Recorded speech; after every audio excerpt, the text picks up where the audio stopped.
So I'd like you to find a comfortable position. Close your eyes if you're willing. Rest your hands and your feet, your shoulders and your neck. Take a deep breath and be at ease.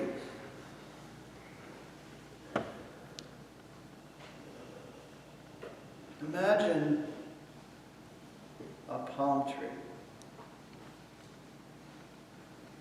How the sunlight filters through it. Dappled. And consider for a moment the symbolism, the meaning of a palm tree, its leaves, and the sharing of them.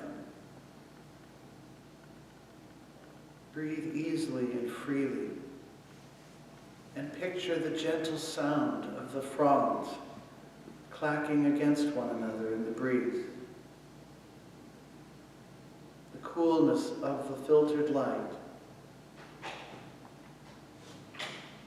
The grace of that coolness amidst the heat of the desert.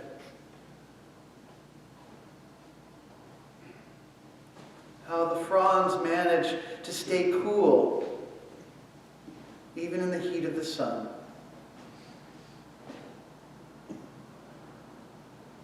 And how they exist as symbols of victory, eternal life,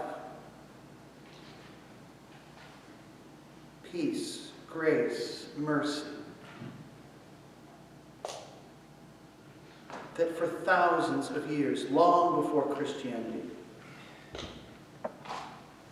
palms were given to the victors of sports and war for the peaceful resolution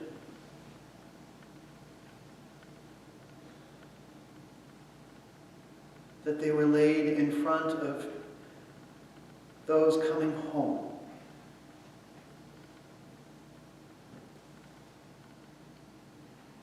Picture the being beneath them.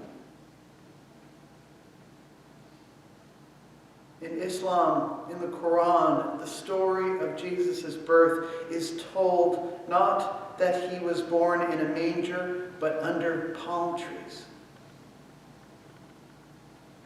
as a symbol of grace and victory, mercy,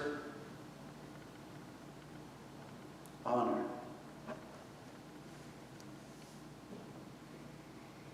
These symbols permeate our culture, regardless of our faith, regardless of our place or time in this world.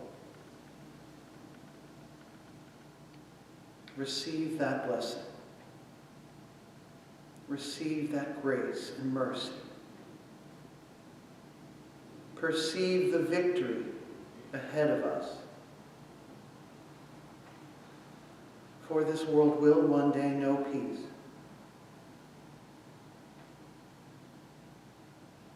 As fearful as things feel right now,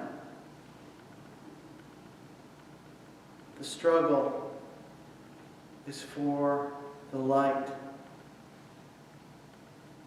and therefore it is good trouble.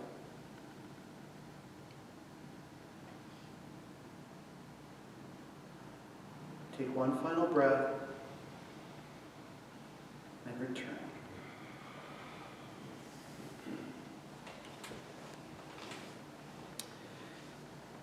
So I will say it straight out. Today is in commemoration of the day when Jesus waltzed into Jerusalem and gave the finger to Rome.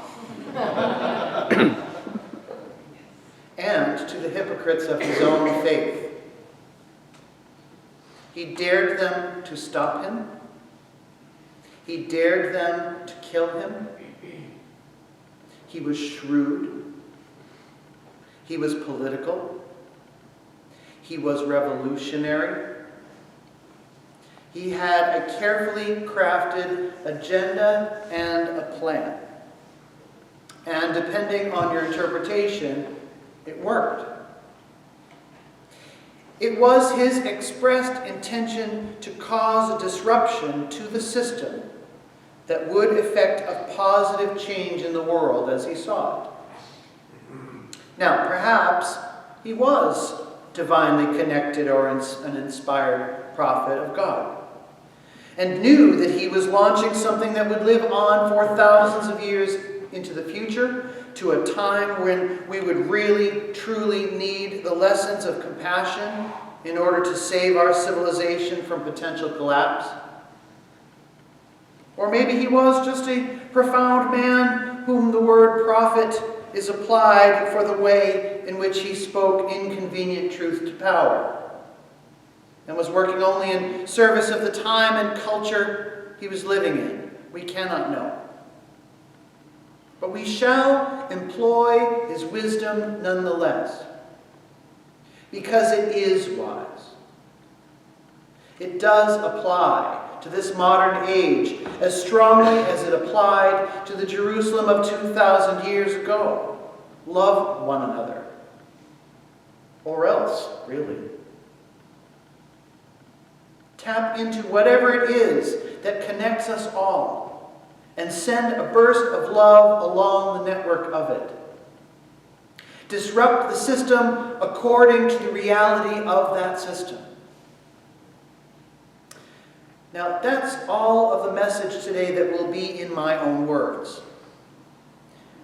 Julie Bremer referred me to an essay that I think is extremely illuminating when considering the work of causing a positive disruption in a world where the system is so large and so complex, dangerous, and hypocritical that we feel a sense of powerlessness when attempting to make it better.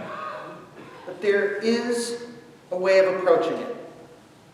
The following is an essay called Soft Rebellion by Shannon Willis. We need a different strategy. One that doesn't just burn, but smolders, spreads, takes root. One that knows endurance is its own kind of rebellion. Soft rebellion is the mycelial strategy of weaving beneath the surface, unsettling rigid structures with slow, persistent entanglement. It does not meet violence with a mirrored fist, but with the supple intelligence of the willow, bending just enough to redirect the force and send it spiraling elsewhere. Soft rebellion is the way water carves stone, not through brute force, but through patient insistence, through intimate knowledge of the cracks, through the whisper of time. Its strategies are those of the trickster, the lover, the root and the reed. It listens before it moves, feeling into the hidden weaknesses of oppressive systems, understanding that no empire, no ideology, no monolith is without its fractures. It knows that control is a brittle thing, and that softness, fluid, adaptable, decentralized, is far harder to extinguish than steel. Soft rebellion moves through stories, through the slow embroidery of alternative worlds into the fabric of the present. It cultivates beauty in places of despair, weaving small sanctuaries of aliveness that offer refuge and reimagine what is possible. It disrupts through delight. I love that part. It disrupts through delight, through care, through humor that turns the blade of power back upon itself. It does not fight on the battlefield chosen by the oppressor. Drink that in. It does not fight on the battlefield chosen by the oppressor. It shifts the ground beneath their feet. To rebel softly is to refuse to be reduced. It is to remain tender in a world that would harden you. To insist on connection where division is sown. It is to plant seeds in the ruins, knowing that even in the shadow of collapse, life finds a way to creep through the cracks and bloom. Soft rebellion is extraction work. It is the slow, deliberate untangling of the barbed wire we've swallowed. Hustle culture, internalized oppression, fear masquerading as productivity. It is the quiet but radical refusal to be a machine, to be optimized, to be ground down into a function rather than a being. Soft rebellion does not look like a war cry. It looks like walking away. Like choosing to move at a different rhythm than the one demanded.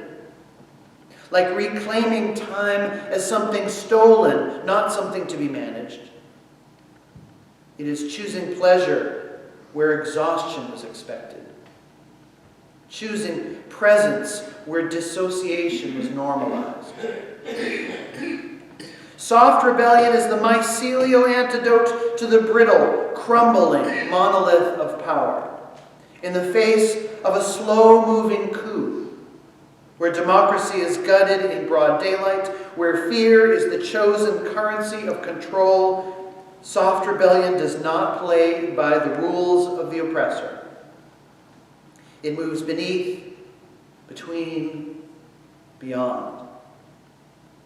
It resists not with brute force, but with the cunning of ecosystems, the resilience of roots breaking concrete.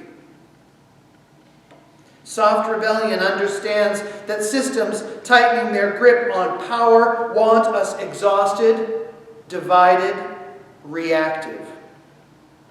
It knows that despair is an instrument of control, that urgency is often a trap.